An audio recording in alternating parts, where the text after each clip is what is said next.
नमस्कार, आज की बात में आपका स्वागत है।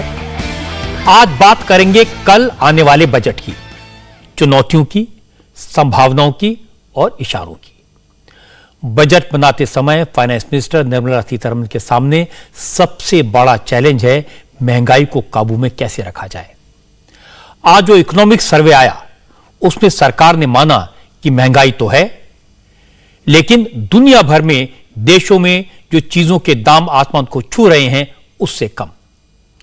भारत को बचाकर रखने के लिए कल आने वाले बजट में महंगाई को कम करने के लिए सॉलिड एक्शन देखने को मिलेगा। प्रधानमंत्री ने इकोनॉमिक मिनिस्ट्री हैंडल करने वाली मंत्रियों को हिदायत दी है कि वो कीमतें ना बढ़ने दें। मोदी ने कहा है कि एक्शन महंगाई बढ़ने से पहले लिया जाना चाहिए। आम लोग की जरूरतों की चीजों के दाम बढ़ने के बाद उन पर काबू पाने की नौबत नहीं आनी चाहिए। मोदी सरकार के सामने बजट पेश करते समय दूसरी बड़ी चुनौती है बेरोजगारी की। आज इकोनॉमिक सर्वे में कहा गया कि सरकार को बेरोजगारी कम करने के लिए इंफ्रास्ट्रक्चर और मैन्युफैक्चरिंग में इन्वेस्टमेंट बढ़ाना पड़ेगा। कल आने वाले बजट में रोजगार के नए अवसर पैदा करने के लिए बड़े कदम उठाए जाएंगे।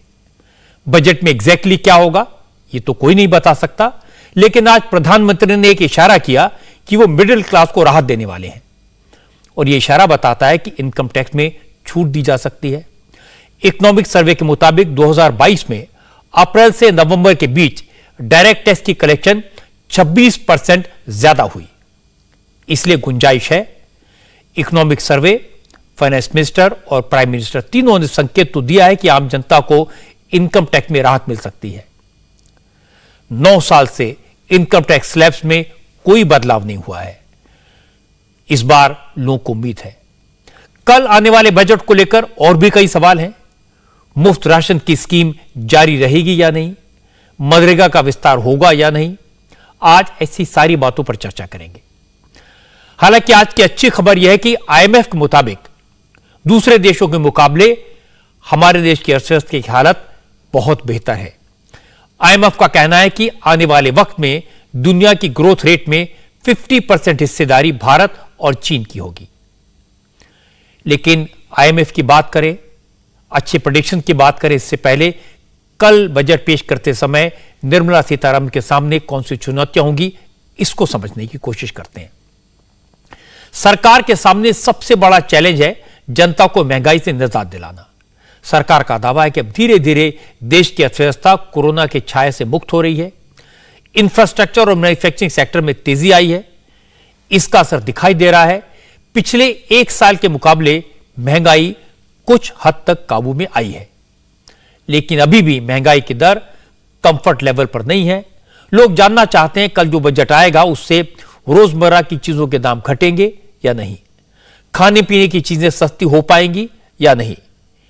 इस सवाल का पक्का जवाब तो कल बजट में मिलेगा, लेकिन इकोनॉमिक सर्वे में जो इशारा किया गया है उससे लगता है कि महंगाई भले ही इससे ज्यादा बढ़े नहीं, लेकिन कम होगी इसके आसार कम है। इसकी उम्मीद करना ठीक नहीं है।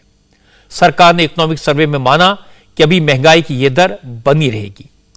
हालांकि इंटरनेशनल मॉनेटरी फंड IMF ने जो बात कही है वो राहत देने वाली है। IMF के चीफ इकोनॉमिस्ट ने कहा कि महंगाई पूरी दुनिया के सामने बड़ी चुनौती है, लेकिन यह साल टर्निंग पॉइंट होगा। इस साल के आखिर तक महंगाई पिछले साल के मुकाबले आधी रह जाएगी, ऐसी उम्मीद है। Global headline inflation is expected to fall. दुनिया में महंगाई दर में काफी कमी आने की उम्मीद है। 2022 में महंगाई दर 8.8% थी, जो इस साल घटकर 4.3% रहने की संभावना है। हालांकि खुदरा महंगाई अभी भी ऊंचाई पर बनी हुई है। अगर कोई नया झटका नहीं लगता है तो दुनिया इस साल महंगाई की मार से उबरकर प्रगति की राह पर चलेगी। With growth bottoming out and inflation. IMF को तो उम्मीद है कि महंगाई कम होगी, लेकिन सरकार इस मामले में थोड़ी कंजर्वेटिव है, फूंक फूंक का कदम रख रही है और फिलहाल कोई ठोस आश्वासन देना नहीं चाहती। सरकार के सामने महंगाई से ज्यादा बड़ी चुनौती है रोजगार के अवसर पैदा करना। कोरोना के कारण रोजगार पर असर पड़ा है। हालांकि इकोनॉमिक सर्वे में यह इशारा किया गया है कि अब हालात सुधरने शुरू हो गए हैं। धीरे धीरे बेरोजगारी की स्थिति में सुधार हुआ है। सरकार का दावा है कि अर्बन रूरल दोनों ही इलाकों में रोजगार के मौके बढ़ रहे हैं। शहरी इलाकों में स्थिति बेहतर हुई है, लेकिन ग्रामीण इलाकों में, गांव में रोजगार पैदा करना अभी भी बड़ी चुनौती है। आज जो इकोनॉमिक सर्वे पेश किया गया उसमें बताया गया कि 2019 में शहरों में बेरोजगारी की दर 8.3% थी, 8.3%, जो पिछले साल सितंबर में घटकर 7.2% हो गई, 7.2%। ईपीएफओ के डेटा भी इस दावे को सपोर्ट करते हैं, लेकिन सरकार की चिंता ग्लोबल मार्केट को लेकर है। दुनिया भर में मंदी के कारण एक्सपोर्ट कम हो रहा है। बड़ी बड़ी ग्लोबल कंपनियां प्रेशर में हैं, वो कर्मचारियों की छटनी कर रही हैं, नौकरी से निकाल रही हैं। इसका असर हमारे देश पर भी पड़ सकता है। इकोनॉमिक सर्वे में आज चेतावनी दी गई कि बेरोजगारी बड़ी मुसीबत बन सकती है।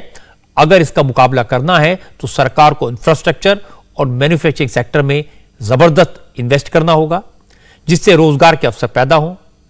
क्योंकि बेरोजगारी और महंगाई सिर्फ आर्थिक मसले नहीं है, सियासी मुद्दे भी हैं। इसलिए विपक्ष इन मुद्दों पर पूरी तैयारी के साथ सरकार को घेरने के मूड में है।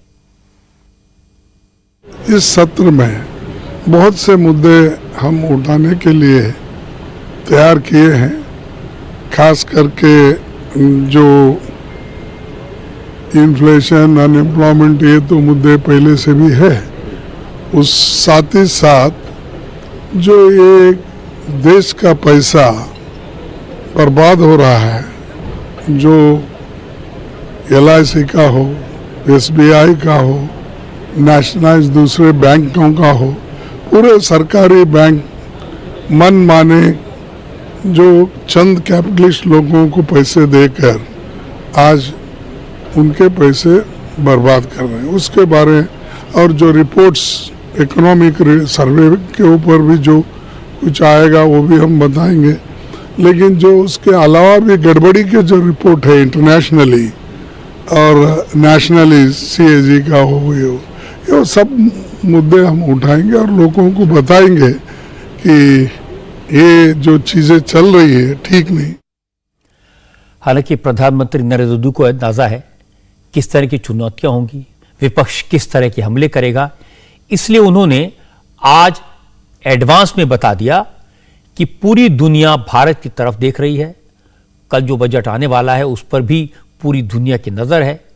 मोदी ने यकीन दिलाया कि निर्मला सीतारमण जो बजट पेश करेंगी वो भारत के आम आदमी के साथ साथ दुनिया भर की उम्मीदें पूरी करने वाला होगा। आज के वैश्विक परिस्थिति में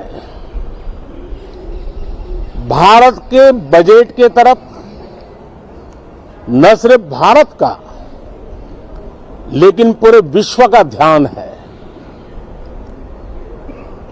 डावाडोल विश्व की आर्थिक परिस्थिति में भारत का बजट भारत के सामान्य मानवी की आशा आकांक्षाओं को तो पूरा करने का प्रयास करेगा ही, लेकिन विश्व जो आशा की किरण देख रहा है उसे वो और अधिक प्रकाशमान नजर आए। मुझे पूरा भरोसा है निर्मला जी इन अपेक्षाओं को पूर्ण करने के लिए भरपूर प्रयास करेगी। अब ये समझने वाली बात है कि पूरी दुनिया की नजर भारत के बजट पर क्यों होगी।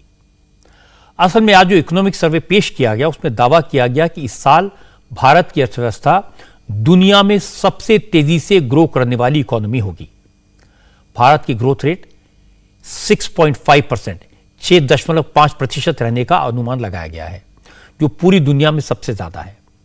और बड़ी बात यह कि IMF ने भी एग्जैक्टली यही बात कही है। आज भारत की राष्ट्रपति ने अपने अभिभाषण में जो फिगर्स दिए वो वाकई में दुनिया भर को हैरान करने वाले हैं। सरकार 3 साल से 80 करोड़ लोगों को मुफ्त राशन दे रही है। कोरोना के दौरान 3 साल में 3 करोड़ से ज्यादा लोगों को घर दिए गए।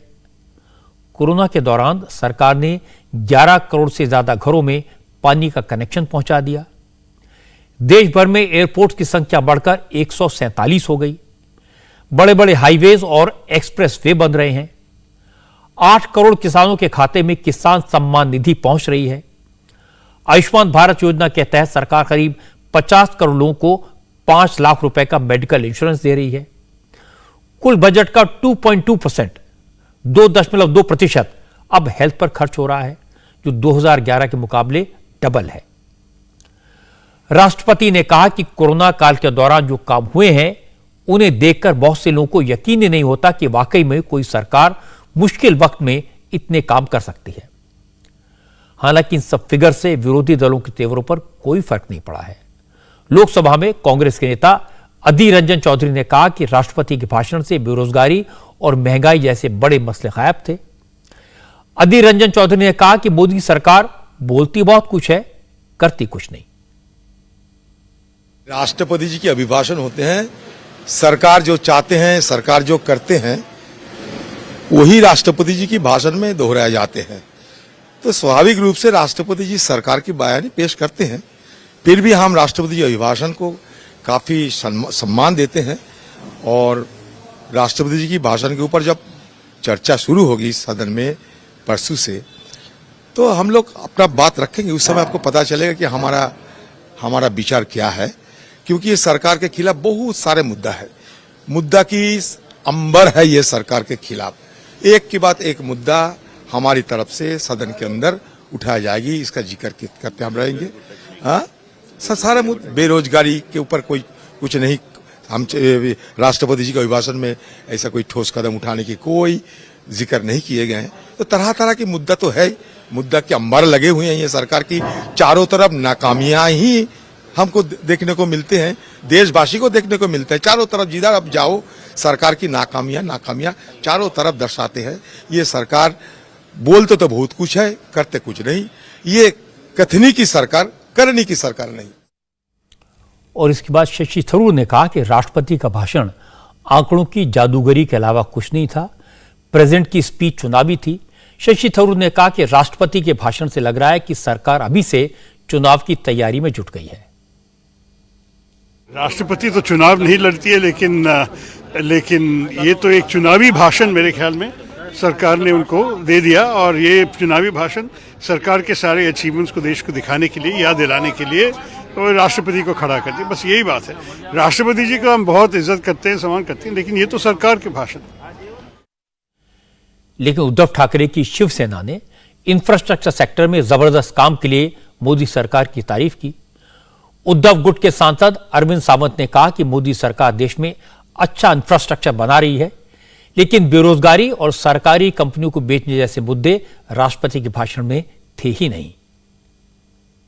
ये तो कहूंगा कि इंफ्रास्ट्रक्चर में अच्छा काम हुआ, उसके लिए तो मैं कोई नहीं कह सकता, उसमें दो राय नहीं होनी चाहिए। लेकिन हर एक कॉइन को दो साइड जैसे होते हैं ना, तो दूसरी साइड नहीं बताए।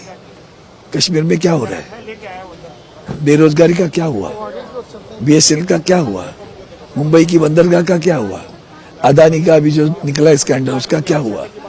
तो इकोनॉमी भी डॉलरम में है। और ये जो सारी चीजें जो PSU बेच दिए लोगों को, बेरोजगारी में हालत और कानून ऐसे बनाए, हर चीज टेम्पररी है अभी, तो ये भी टेम्पररी है भाषण। प्रधानमंत्री मोदी जानते हैं कि पार्लियामेंट में कैसे कैसे सवाल उठेंगे, कैसे कैसे इल्जाम लगेंगे।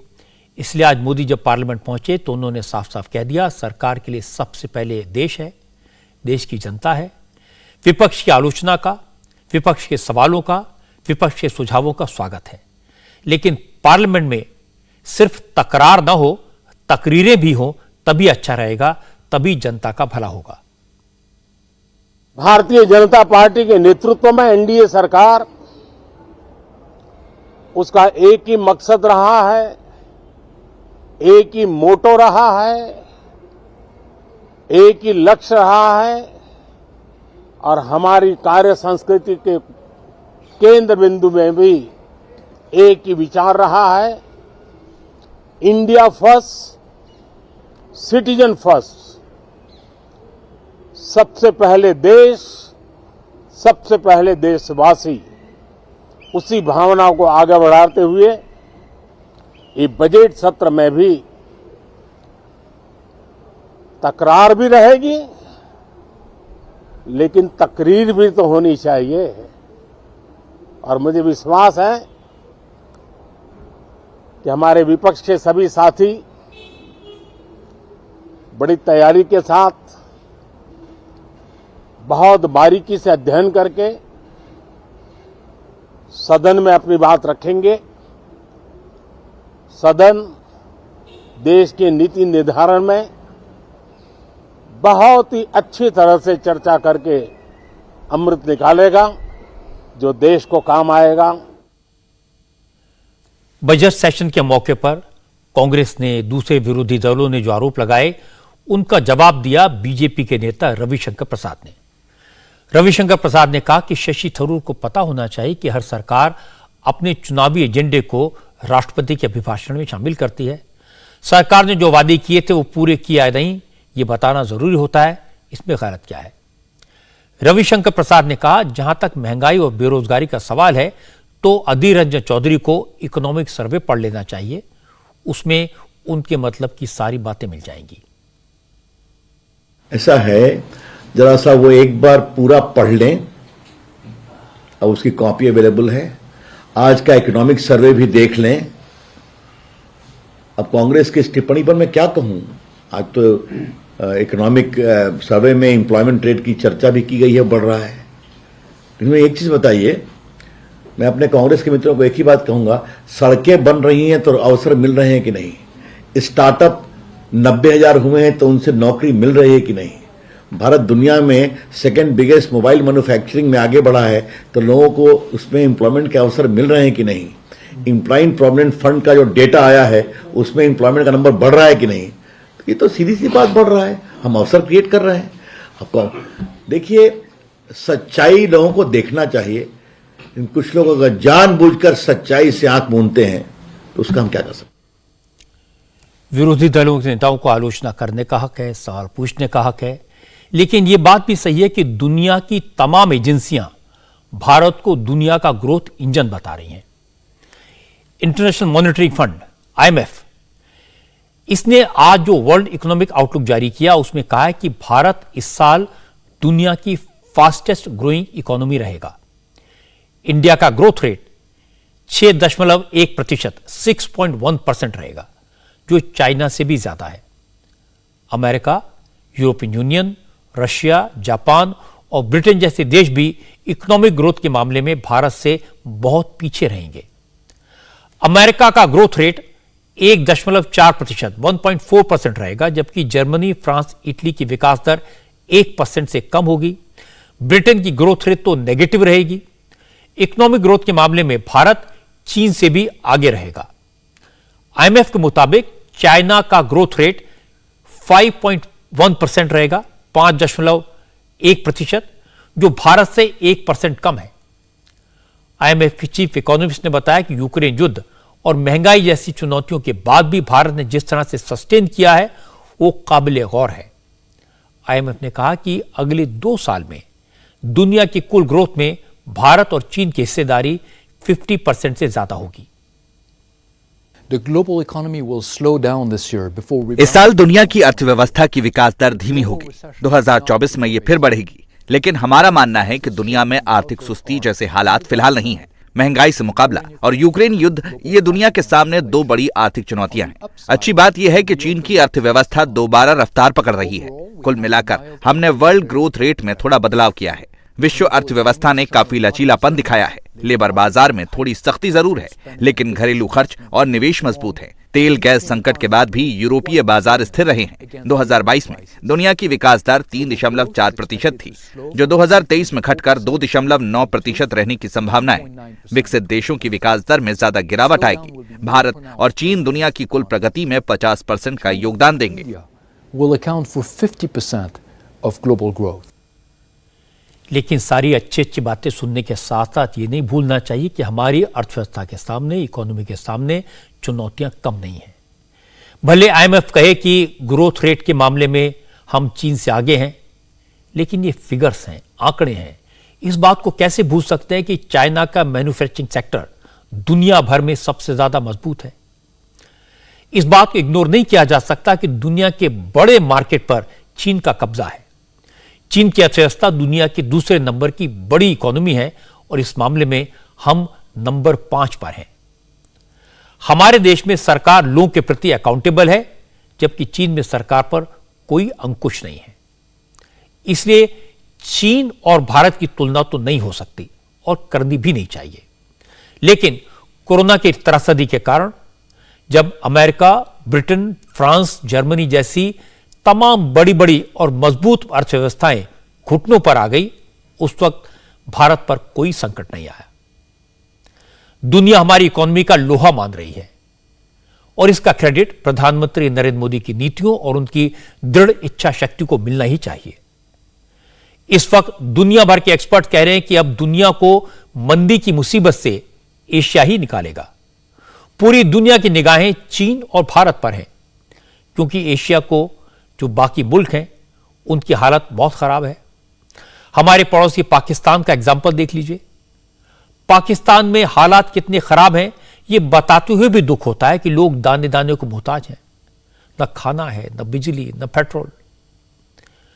आज ही आईएमएफ की टीम पाकिस्तान पहुंची और यह टीम इस बात का जायजा लेगी कि पाकिस्तान को अब और कर्ज दिया जाए या नहीं, अगर दिया जाए तो किन शर्तों पर दिया जाए।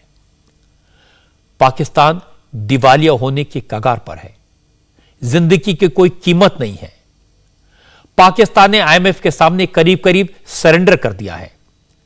आज आईएमएफ की जो टीम इस्लामाबाद पहुंची, उसके साथ उसकी नीतियों और सुधारों पर बात करने के लिए पाकिस्तान से बात की गई, जिससे पाकिस्तान को आईएमएफ और दूसरे देशों से अपना खर्च चलाने के लिए कर्ज मिल सके।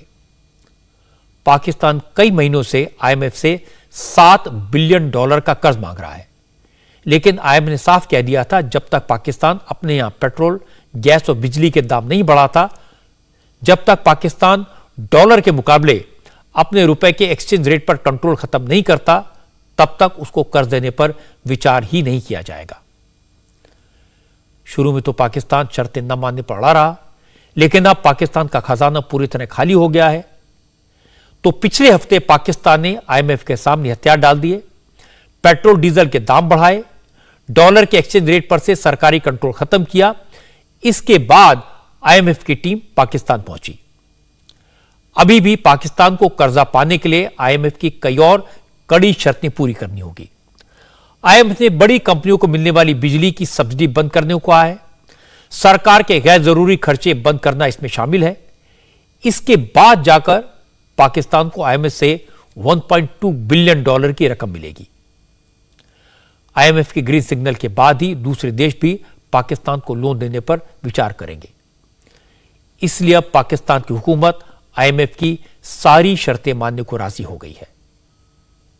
शायद हमारे जो लोग इससे डील कर रहे थे उनका ये गुमान होगा कि सारी दुनिया ने पाकिस्तान की तबाही देखी है और उसके पेश नज़र वो इस नुक्ता नज़र को शायद तस्लीम कर लें, लेकिन बहरहाल आईएमएफ का एक अपना सोच का पैमाना है, वो खाली नंबर्स के साथ शायद देखते हैं। उन्होंने इस बात को तस्लीम नहीं किया और बिलाखिर ये एक सैड रियलिटी है कि उन्होंने कहा कि आपने अगर आईएमएफ के प्रोग्राम में रहना है तो ये सारी शराइत जो कि पहले से तयशुदा थी इन पे अमल करें, वरना आप प्रोग्राम हम आपके साथ आगे नहीं चलेंगे। सर, जितने दोस्त ममालिक थे, सऊदियों ने जवाब दिया, उन्होंने कहा देंगे मदद आईएमएफ प्रोग्राम के साथ। यूएई ने जवाब दिया देंगे मदद आईएमएफ प्रोग्राम के साथ। यूएस ट्रेजरी के अभी वो एक अंडर सेक्रेटरी आए हुए थे पाकिस्तान में, उन्होंने भी कहा कि आईएमएफ की रिफॉर्म प्रोग्राम आगे चलें, फिर सपोर्ट देंगे आपको। वो सारे इकट्ठे थे, एक जबान बोल रहे थे और आईएमएफ ने सबको लॉबी किया हुआ था। यूं लगता है कि आपने हमारे प्रोग्राम को सेबोटाज नहीं करना पाकिस्तान के साथ बराह रास्त कोई प्रोग्राम करके। तो बहरहाल सर, पुअर मैनेजमेंट आपके एंड के ऊपर, आपको ये काम 4 माह पहले करते तो इसकी शॉक कम मिलती, कम होती। लेकिन मैं ये कहूंगा नदीम कि हम जहां पहुंच गए ना, दिस इज द लोएस्ट। ये बात सही है कि पाकिस्तान आज जहां पहुंच गया वो लोएस्ट है।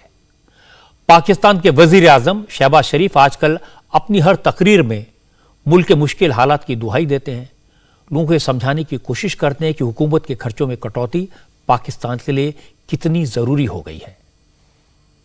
पाकिस्तान आज उस दोहराए पे खड़ा है जहां पर एक एक पाई हम बचाने की कोशिश कर रहे हैं।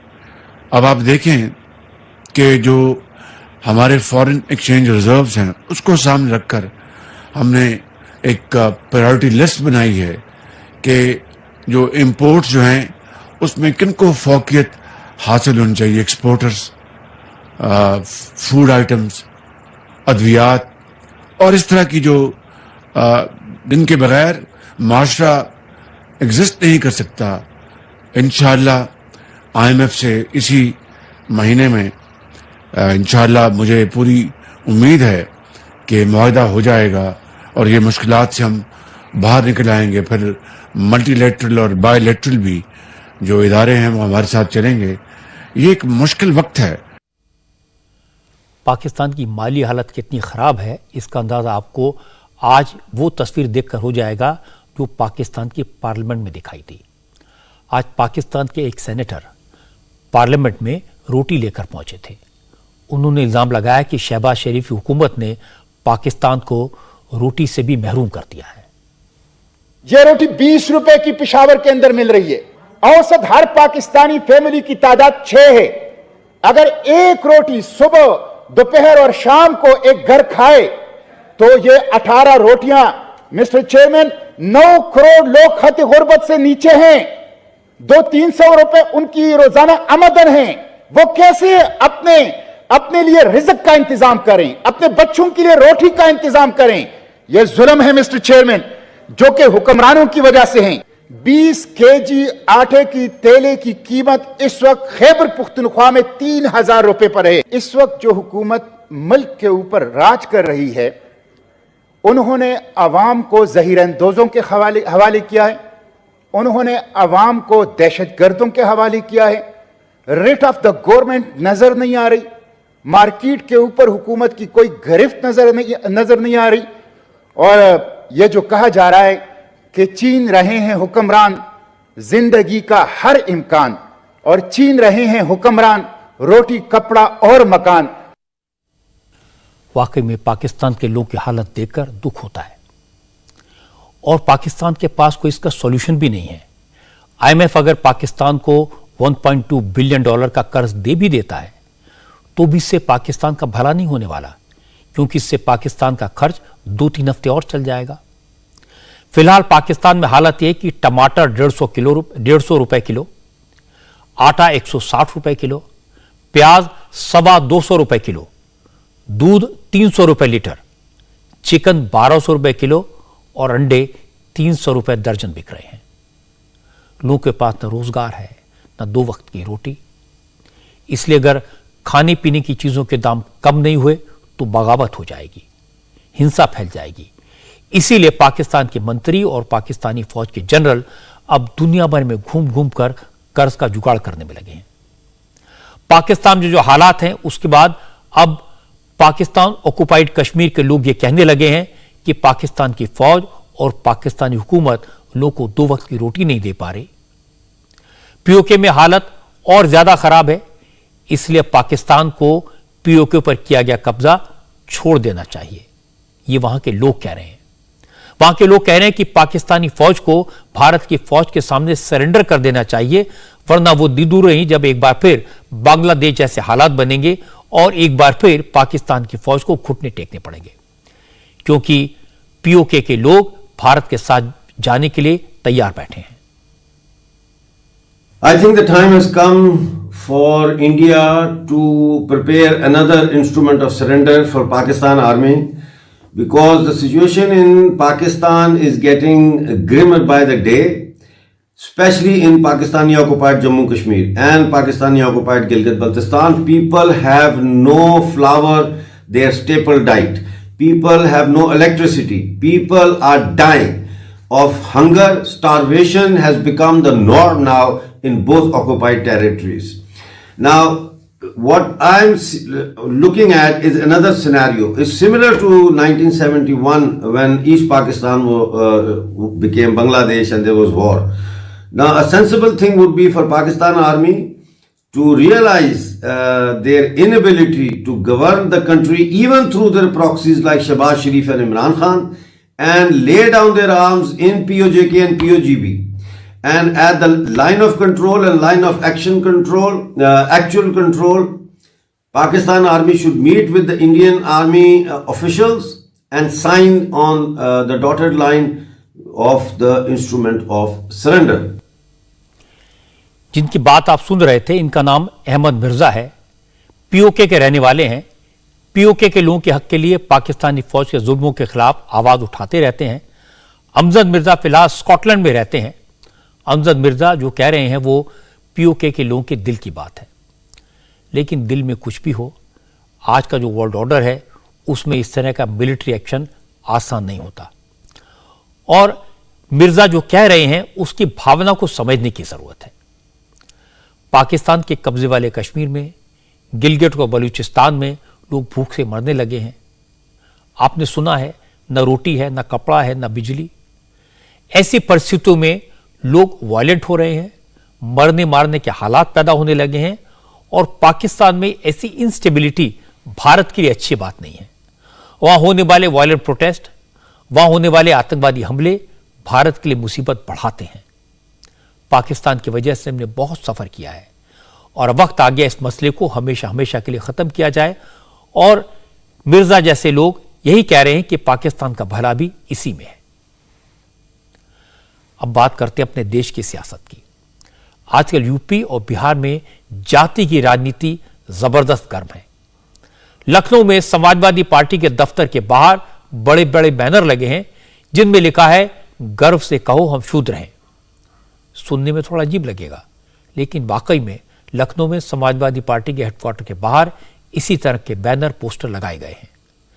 हमारी संवाददाता रुचि कुमार ने बताया कि समाजवादी पार्टी के दफ्तर के बाहर इस तरह के बैनर पोस्टर समाजवादी पार्टी के महासचिव डॉक्टर उत्तम प्रकाश सिंह पटेल की तरफ से लगाए गए। पोस्टर्स पर समाजवादी पार्टी के महासचिव ने अपने नाम के आगे बाकायदा शूद्र लिख भी दिया है। असल में उत्तर प्रकाश पटेल समाजवादी पार्टी के दूसरे महासचिव स्वामी प्रसाद मौर्य के सपोर्ट में मैदान में उतरे हैं। अखिलेश यादव की तरफ से भी ग्रीन सिग्नल मिलने के बाद अब उनकी पार्टी खुलकर स्वामी प्रसाद मौर्य के सपोर्ट में खड़ी हो गई है। स्वामी प्रसाद मौर्य पहले रामचरितमानस की चौपाइयों को पिछड़ों और दलितों के खिलाफ बता रहे थे। पार्टी का सपोर्ट मिलने के बाद हौसला बढ़ा, 2 कदम आगे बढ़ गए। अब उन्होंने खुलकर वोट की बात शुरू कर दी है। स्वामी प्रसाद ने कहा कि रामचरितमानस को लेकर उनके बयान का जो लोग विरोध कर रहे हैं वो उन 3% के साथ हैं जिन्होंने 97% लोगों पर जुल्म किए, अपमान किया। स्वामी प्रसाद मौर्य ने कहा कि पिछड़े, दलित, आदिवासी और महिलाओं की संख्या 97% है, 97%, और वो इन 97% के स्वाभिमान का मुद्दा उठा रहे हैं, जबकि बीजेपी 3% के साथ खड़ी है। वो डरने वाले नहीं हैं, अपनी जंग को अंजाम तक पहुंचाएंगे। हमें ताजुब है कि कुछ लोग महिलाओं, आदिवासियों, दलितों, पिछड़ों को अपमानित करना, गाली देना, मारना पीटना, भेदभाव उनके साथ करना ही अपना धर्म मानते हैं। और दुर्भाग्य यह है कि भारतीय जनता पार्टी भी ऐसे लोगों के साथ खड़ी है जो शूद्र समाज में आने वाले आदिवासियों, दलितों, पिछड़ों एवं समूचे महिला समाज को अपमानित करना ही अपना धर्म मानते हैं। भारतीय जनता पार्टी को नहीं भूलना चाहिए कि यही आदिवासी, दलित, पिछड़े चुनाव के समय जिसको हिंदू कह के आप वोट लेते हो और वोट लेने के बाद उनको अपमानित करते हो, अपमानित करने वालों के साथ खड़े होते हो, तो आपको शर्म आना चाहिए। 97% आदिवासी, दलित, पिछड़े और महिलाओं की भावनाएं आहत होती हैं, तो उनकी भावनाओं का कोई मतलब नहीं है। 2.5-3% जो लोग इनको अपमानित करते हैं, नीच कहते हैं, अधम कहते हैं, मारने पीटने का बढ़ावा देते हैं, अपमान किए जाने की बात करते हैं, ऐसे लोगों को साथ देकर के भाजपा ने भी अपनी ओछी मानसिकता का परिचय दे दिया है। तमाम धमकियों के बावजूद भी मैं इनके सम्मान की बात करता रहूंगा। आपको याद होगा पिछले विधानसभा चुनाव के दौरान भी स्वामी प्रसाद मौर्य ने और उनके साथ खड़े बहुत सारे दलित नेताओं ने बीजेपी पर इसी तरह के इल्जाम लगाए थे। योगी आदित्यनाथ के बारे में कहा था कि वो दलितों, पिछड़ों का अपमान करते हैं, लेकिन उनकी बातों का चुनाव में कोई असर नहीं हुआ। तो आज स्वामी प्रसाद मौर्य ने अपने असली एजेंडे की बात की। उन्होंने जातिगत जनगणना का सवाल उठाया। स्वामी प्रसाद मौर्य ने कहा कि केंद्र सरकार को जल्दी से जल्दी कास्ट सेंसस करवाना चाहिए। उन्होंने कहा कि अगर सरकार जातिगत जनगणना नहीं करवाती तो वो इसके लिए आंदोलन करेंगे। आरक्षण को एक एक करके खत्म करती जा रही है। अनुसूचित जात, अनुसूचित जनजाति और पिछड़े वर्गों के आरक्षण को यह शून्य करती जा रही है। अनेकों ऐसे मौके आए हैं जब माननीय उच्च न्यायालय और माननीय सर्वोच्च न्यायालय ने भी पिछड़े वर्गों के आरक्षण के संबंध जब भी बात हुई तो आंकड़े की मांग की कि वर्तमान में आबादी क्या है। सरकार चूंकि जाति आधारित जनगणना पिछड़ों की नहीं कराती है, इसलिए सरकार के पास इसका आंकड़ा भी नहीं है। आंकड़े के अभाव में कभी कभी माननीय न्यायालय से भी इनको समुचित न्याय नहीं मिल पाता है। हम मैदान में भी जाएंगे, जनता के बीच में भी जाएंगे, सरकार से भी अनुरोध करेंगे कि जाति आधारित जनगणना तत्काल कराने का काम करें। वैसे आपको याद होगा 2 दिन पहले तक समाजवादी पार्टी कह रही थी कि रामचरितमानस के बारे में स्वामी प्रसाद मौर्य ने जो बात कही है वो उनकी पर्सनल राय है। लेकिन जब कल अखिलेश यादव ने कह दिया कि स्वामी प्रसाद ने गलत क्या कहा तो पूरी पार्टी ने अपनी राय बदल ली। अब सारे नेता स्वामी प्रसाद मौर्य के साथ खड़े होने लगे हैं। आज समाजवादी पार्टी के प्रवक्ता सुनील साजन ने कहा कि जब ब्राह्मण, क्षत्रिय और वैश्य समाज के लोग अपनी जाति पर गर्व करते हैं तो फिर जो दूसरी जातियां हैं अगर वो भी खुद को शूद्र कहने में गर्व महसूस करें तो इसमें किसी को दिक्कत क्या है। हम समाजवादी लोग हैं और हम तो सनातन धर्म के बड़े जानकारों से जानना चाहते हैं कि जब सनातन धर्म में 4 वर्ग हैं, एक क्षत्रिय है, एक ब्राह्मण है, एक वैश्य है, बाकी सब शूद्र हैं, तो मुझे लगता है कि जो क्षत्रिय हैं वो गर्व से कहते हैं कि हम क्षत्रिय हैं, जो ब्राह्मण समाज से वो गर्व से कहते हैं कि हम ब्राह्मण हैं, जो वैश्य समाज से वो भी कहते हैं गर्व से कि हम वैश्य हैं। तो जो बची 6,743 जातियां हैं जो सनातन धर्म के हिसाब से शूद्र हैं, तो वो सब मिल करके कह रहे हैं कि हमें गर्व है कि हम शूद्र हैं और इसमें क्या बुराई है। हम भी कह रहे हैं कि हमें गर्व है कि हम शूद्र हैं। लेकिन इसका मतलब ये नहीं कि समाजवादी पार्टी के सारे नेता स्वामी प्रसाद मौर्य या उनकी राजनीति के साथ हैं। समाजवादी पार्टी में रामचरितमानस के अपमान को जिस तरह से सपोर्ट किया गया, जिस तरह से सवर्णों को गालियां दी जा रही हैं, इससे समाजवादी पार्टी के अंदर भी बेचैनी है। समाजवादी पार्टी के एक विधायक हैं मनोज पांडे। मनोज पांडे ने कहा कि मानस को लेकर जो कुछ कहा जा रहा है वो ठीक नहीं है। जिस तरह के बयान आ रहे हैं वो समाजवादी विचारधारा के खिलाफ हैं। मनोज पांडे समाजवादी पार्टी के ऐसे नेता हैं जो 2017 और 2022 के असेंबली इलेक्शन में बीजेपी की आंधी होने के बावजूद ऊंचाहार सीट से चुनाव जीते। लेकिन अब रामचरितमानस को लेकर जो कुछ कहा जा रहा है उससे मनोज पांडे भी आहत हैं। वो अपने आप को अनकंफर्टेबल महसूस कर रहे हैं।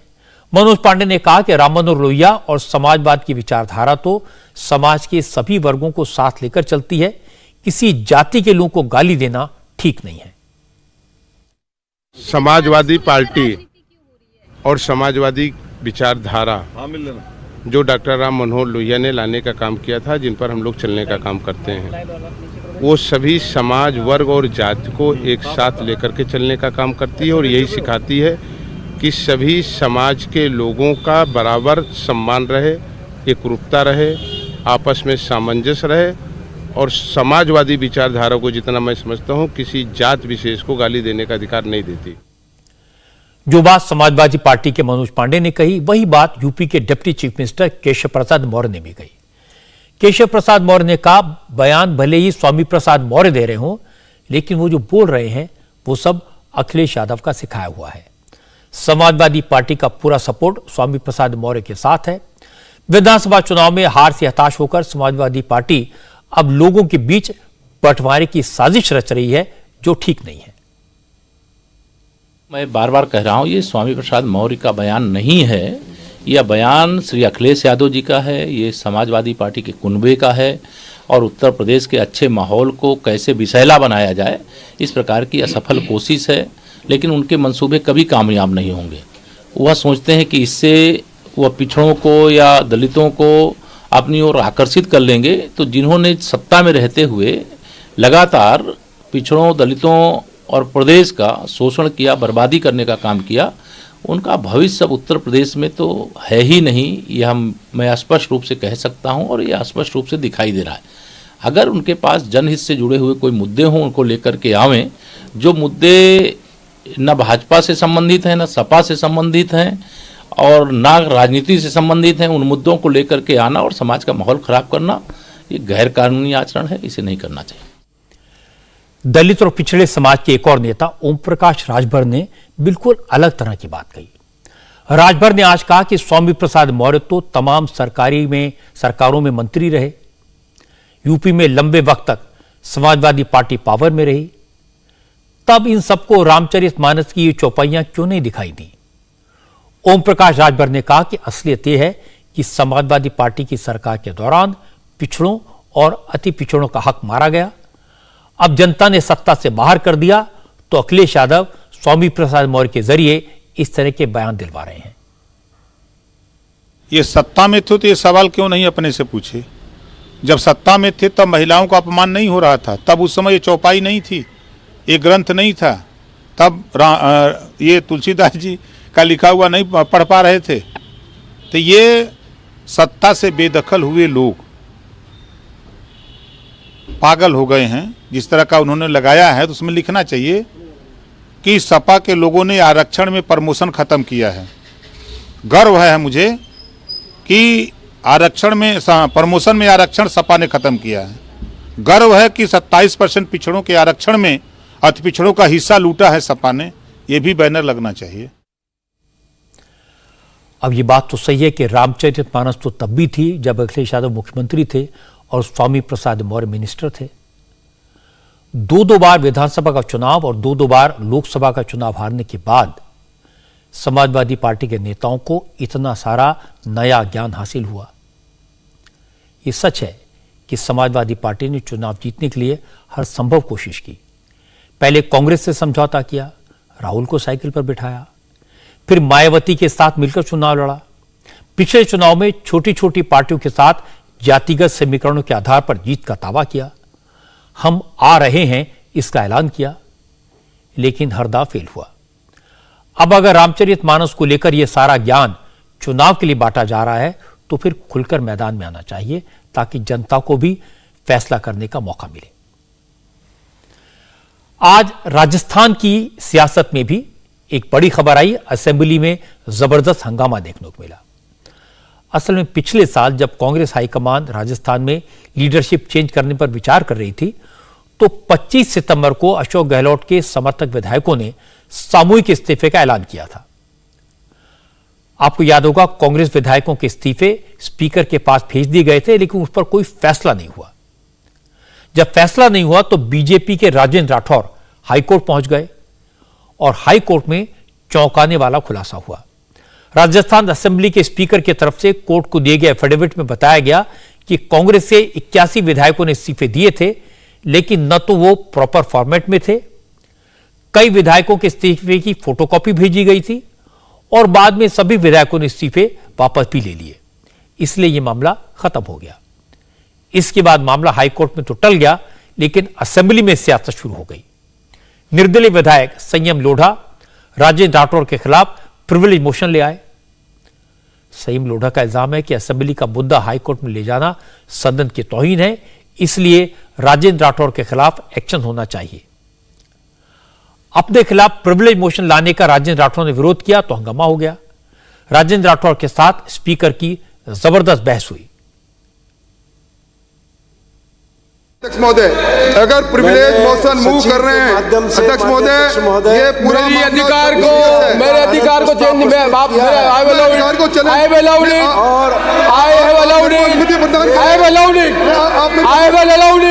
मैंने अलाउ किया है।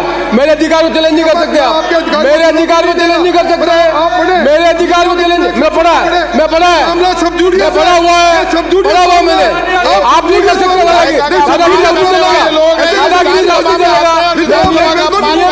काम कर रहा हूँ, नियम के अंतर्गत काम कर रहा हूँ। मैं नियम नियम के अंतर्गत काम कर रहा हूं। I will not allow it, I will not tolerate it, you can not dictate it mister Rathore, you can not dictate it, I am within the rule, मैं अपना रूल का उपयोग कर रहा हूं, you can not dictate me, I said you can not dictate me. मनसे सेम रोड़ा जी कहेंगे ना, मैंने कहा कब दूंगा मैं दैट आई डिसाइडेड, जब मैं हाउस में डिस्कस कराऊंगा तब सबको सबको अनुमति दूंगा, आज नहीं दूंगा, कभी नहीं हुआ। फिर आपका अधिकार नहीं है, टुकड़ों में विशेषाधिकार प्रस्ताव कभी नहीं आया। प्लीज यू कैनॉट टुकड़ों में विशेषाधिकार। I said be seated, you cannot throw your argument by mouth, you cannot throw your argument by mouth. मैं कर ही नहीं सकता, प्लीज बैठे, कर ही नहीं सकता, प्लीज बैठे, धन्यवाद। टुकड़ों में कैसे मैं आप बैठे मान्यवर, रिकॉर्ड पर मान्यवर बैठे, 13 तारीख को आप फैसले को प्रभावित करना चाहते हो, फैसले को प्रभावित करना चाहते हो। आपको हाउस नहीं चलाना है तो मुझे कोई तकलीफ नहीं है, मैं आप हाउस को डिक्टेट आप नहीं कर सकते, मैं रूल के अंतर्गत, आपको रूल नहीं है फिर कोर्ट में जाना, मेरे गलत, ये भी आपका अधिकार है। यदि मैं मान लो गलत रूल से, मैं आपको अधिकार है, मैं गलत रूल से हाउस चला रहा हूँ तो आपको अधिकार है कोर्ट में जाना, जब भी गए, मैं मना थोड़ी कर रहा हूँ आपको पूरा अधिकार है। आपको लगता है मैं गलत रूल से हाउस चला रहा हूँ, आपको पूरा अधिकार है कोर्ट में जाकर उस रूल से हाउस चलाने के लिए मुझे डायरेक्शन देना। तो बैठो ना आप, फिर आप बैठिए, आप आराम से, फिर बैठिए, मैं भी आपके कहने से काम नहीं करूँगा, मैं भी आपके कहने से काम नहीं करूँगा, मैं भी आपके कहने से काम नहीं करूँगा। बैठे, आप बैठे, यू कैन नॉट डिक्टेट मी। आज मैं मेरी इच्छा थी इसलिए लाया हूँ मैं कि हाउस के लोगों को मालूम होना चाहिए प्रिविलेज कैसे आता है। बहुत से आदमी को मालूम नहीं, राजेंद्र राठौड़ कहते हैं वैसे प्रिविलेज नहीं आती है, प्रिविलेज नियम कानून के अंतर्गत आती है, ये लोगों को सिखाना जरूरी है। सीपी जोशी अनुभवी नेता हैं, वो विधानसभा के रूल्स रेगुलेशन अच्छी तरह जानते हैं, इसीलिए उन्होंने इतनी सख्ती से बात कही। लेकिन राजस्थान की राजनीति को देखें तो झगड़ा कांग्रेस के नेताओं में है, अशोक गहलोत और सचिन पायलट के बीच है। अशोक गहलोत ने विधायकों के इस्तीफे करवा दिए थे और चूंकि मामला स्पीकर की कोर्ट में था, इसलिए गहलोत को लग रहा था कि पार्टी के बाद पार्टी में ही रह जाएगी। लेकिन बीजेपी के राजेंद्र राठौड़ मामले को हाईकोर्ट में ले गए और सारी हकीकत सामने आ गई। पता यह लगा कि जितने विधायकों के सपोर्ट का दावा गहलोत के द्वारा किया जा रहा था, उतने विधायकों का सपोर्ट उनके पास उस दिन नहीं था। जिन विधायकों के इस्तीफे भेजे गए उनमें कई फर्जी थे। जब ये सारी बातें सामने से गहलोत के सामने आई तो एम्बेरसमेंट का सामना करना पड़ा और इस एम्बेरसमेंट बचने के लिए राजेंद्र राठौड़ के खिलाफ प्रिविलेज मोशन लाया गया। लेकिन यह सच है कि मेजॉरिटी अशोक गहलोत के साथ थी और कांग्रेस पार्टी उनके खिलाफ कुछ नहीं कर पाई। एक ब्रेक के रुकेंगे और ब्रेक पर जाने से पहले आपको बता दें, कल जब वित्त मंत्री निर्मला सीतारमण बजट स्पीच पढ़ेंगी तो आप उसे इंडिया टीवी पर लाइव देख सकेंगे। दर्शकों को सरल भाषा में बजट समझाने के लिए कल इंडिया टीवी के पास एक्सपर्ट्स का पैनल होगा। बजट की स्पेशल कवरेज कल सुबह 7 बजे शुरू हो जाएगी। इंडिया टीवी पर सुबह 7 बजे से आप देख सकते हैं हमारी खास कवरेज मोदी का बजट।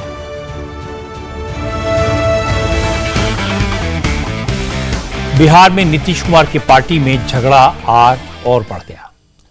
उपेंद्र कुशवाहा ने साफ साफ कहा कि वो अपना हक लिए बगैर खामोश नहीं बैठेंगे। नीतीश कुमार ने दावा किया था कि उन्होंने उपेंद्र कुशवाहा को बहुत सम्मान दिया। जवाब में उपेंद्र कुशवाहा ने कहा सम्मान नहीं दिया, संसदीय बोर्ड का अध्यक्ष बनाकर झुनझुना थमा दिया। आज उपेंद्र कुशवाहा ने यह भी साफ किया कि वो जिस हिस्सेदारी की मांग कर रहे हैं वो क्या है। कुशवाहा ने कहा कि उन्हें वैसी ही हिस्सेदारी चाहिए जैसी 12 फरवरी 1994 में नीतीश कुमार को लालू प्रसाद यादव से मिली थी। जब हमने कहा कि हम पार्टी से ऐसे नहीं जाएंगे, हम अपना हिस्सा हमको चाहिए, तो कई लोग आप में से भी और पार्टी की ओर से भी लोग कहते रहे कि हिस्सा का मतलब क्या होता है। तो हिस्सा का मतलब मैं आपको बताता हूं। जो हिस्सा कभी लालू जी ने नीतीश जी को नहीं दिया था और जिस हिस्सेदारी की बात 1994 में 12 फरवरी को पटना के गांधी मैदान में आयोजित एक रैली में नीतीश कुमार जी ने जिस हिस्सेदारी की बात की थी, जो हिस्सा लालू यादव जी से उन्होंने मांगा था, वही हिस्सा उपेंद्र कुशवाहा आज नीतीश कुमार जी से मांग रहा है। यही हमारी हिस्सेदारी है। इसी के लिए हम कह रहे हैं कि हम हिस्सा लेंगे, ऐसे नहीं जाने वाले। अब आपको ये बता दूं कि 12 फरवरी 1994 को नीतीश कुमार ने क्या मांगा था। नीतीश कुमार ने पटना के गांधी मैदान में कुर्मी चेतना रैली की थी। बिहार में तब जनता दल की सरकार थी, लालू यादव मुख्यमंत्री थे। 1994 में बिहार में यह हवा उड़ी थी कि लालू प्रसाद यादव कुर्मी और कोयरी को ओबीसी से बाहर करने का मन बना रहे हैं। नीतीश कुमार उस वक्त जनता दल में थे, उन्हें यह बात नागवार गुजरी। उन्होंने कुर्मी और कोयरी समाज को एकजुट करना शुरू कर दिया और पटना में एक बड़ी रैली की। इस रैली में नीतीश ने अपने समाज के लिए हिस्सेदारी की मांग की थी। 8 महीने बाद नीतीश ने लालू से अपनी राहें अलग कर ली, समता पार्टी बना ली। आज उपेंद्र कुशवाहा ने उसी तरह की हिस्सेदारी की मांग की है, लेकिन आज नीतीश कुमार ने उपेंद्र कुशवाहा को एक और कुशवाहा नेता उमेश कुशवाहा से जवाब दिलवाया। बिहार जेडीयू के अध्यक्ष उमेश कुशवाहा ने तो उनके पार्टी में होने पर ही सवाल उठा दिए। ये जो हमारे दल में ही नहीं, उनके बारे में क्या बोलना है। तो बीजेपी के साथ कौन नहीं जानता है कि बीजेपी के साथ उनकी डील हो गई।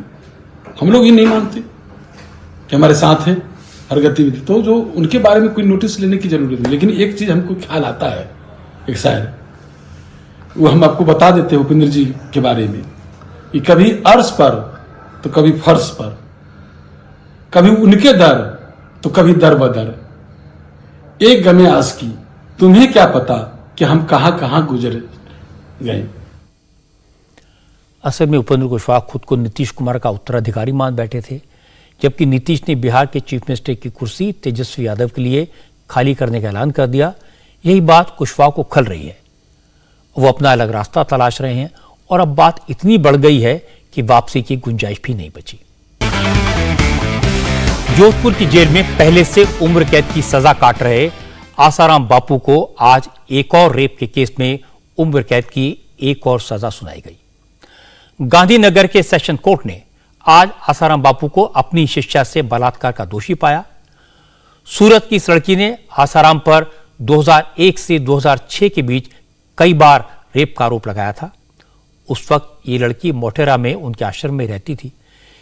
ये रेप का दूसरा ऐसा मामला है जिसमें आसाराम को उम्र कैद हुई है। 81 साल के आसाराम बापू जोधपुर जेल में बंद हैं। 2013 में जोधपुर में रेप के मामले में उन्हें उम्र कैद की सजा दी गई थी। कोर्ट ने इस मामले में 6 अन्य आरोपियों को बरी कर दिया है। अन्य आरोपियों में आसाराम की वाइफ, उनकी बेटी और 4 पक्ष शामिल थे। इन पर आसाराम की मदद करने और गुनाह को छिपाने का आरोप था, लेकिन कोर्ट ने सबूत न बनते होने के कारण उन्हें बरी कर दिया। विक्टिम के वकील का कहना है कि जोधपुर मामले में आसाराम की गिरफ्तारी के बाद ही पीड़िता ने उसके खिलाफ केस दर्ज कराने की हिम्मत जुटाई थी। विक्टिम के लिए तो बहुत लंबी लड़ाई थी, क्योंकि उसको तो ये आशा भी नहीं थी कि उसको कहीं न्याय मिलेगा, क्योंकि ये जो पूरा का पूरा जो घटना बनी है वो उस वक्त तो वो बेचारी कुछ भी नहीं थी, शायद 19 या 20 साल की रही होगी। उसको जोधपुर की घटना की जानकारी मिली आपके मीडिया के थ्रू, और मीडिया ने ही उनको ये बताया कि भाई वहाँ तो हाई कोर्ट ने जमानत उनकी खारिज कर दी है।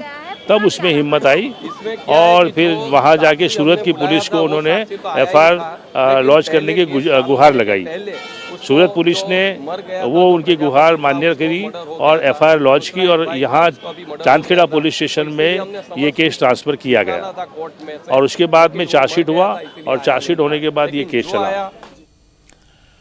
आसाराम के वकील ने सेशन कोर्ट के इस फैसले के खिलाफ हाई कोर्ट में अपील करने का फैसला किया है। आसाराम के वकील का कहना है कि कोर्ट आसाराम की उम्र और बीमारी का ख्याल नहीं रखा, उन्हें उम्र कैद की सजा नहीं मिलनी चाहिए थी। लेकिन मेरा कहना है कि अगर कोई खुद को संत कहे, साधु कहे, ऐसा व्यक्ति ऐसी घिनौनी हरकत करे तो उसके लिए उम्र कैद की सजा भी कम है, क्योंकि इस तरह के अपराध से धर्म के प्रति, साधु संतों के प्रति लोगों का भरोसा टूटता है, जो बहुत बड़ा अपराध है। राहुल गांधी आज प्रियंका गांधी के साथ कश्मीर घाटी के मशहूर माता खीर भवानी मंदिर में दिखाई दिए। कल ही श्रीनगर में राहुल की भारत जोड़ो यात्रा का समापन हुआ था और आज राहुल ने गंदरबल में खीर भवानी मंदिर में पूजा की। 15 मिनट तक दोनों मंदिर में रहे। असल में यह मंदिर कश्मीरी पंडितों के लिए बहुत श्रद्धा का केंद्र है। वो मानते हैं कि मंदिर के नीचे बहने वाले पवित्र झरने के पानी का रंग घाटी की स्थिति के बारे में बता देता है। अगर पानी का रंग काला या गहरे रंग का हो जाए तो इसे कश्मीर के लिए अशुभ समय का संकेत माना जाता है। मंदिरों का जिक्र चल रहा है तो आपको बता दूं कि आजकल विराट कोहली भी मंदिरों और आश्रमों के चक्कर लगा रहे हैं। विराट कोहली पहले नीम करोरी बाबा के मंदिर गए थे, इसके बाद वो वृंदावन में स्वामी प्रेमानंद जी महाराज आश्रम में जाकर आशीर्वाद लेते दिखाई दिए थे और अब विराट और उनकी वाइफ अनुष्का शर्मा ऋषिकेश में दिखे। विराट और अनुष्का ऋषिकेश के दयानंद आश्रम में आए। सुबह योग और पूजा पाठ करने के बाद दोनों ने ऋषिकेश में साधु और संतों के लिए भंडारे का आयोजन किया।